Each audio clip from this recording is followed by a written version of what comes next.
Masukan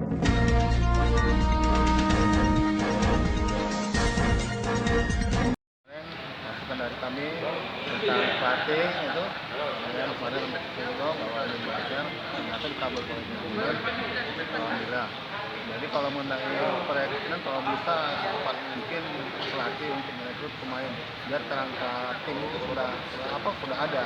Jadi bisa terlaksana untuk latihan lebih awal lebih bagus untuk menjaga kekompakan tim. Ada rekomendasi kita untuk pemain? Mungkin ada nanti kita ambil yang naturalisasi untuk satu di depan, di tengah satu, di back satu. Kalau untuk target Liga 1.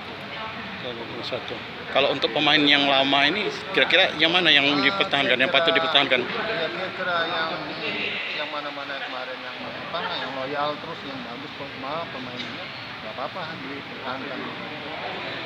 Mungkin pelatih bisa menilai. Oke.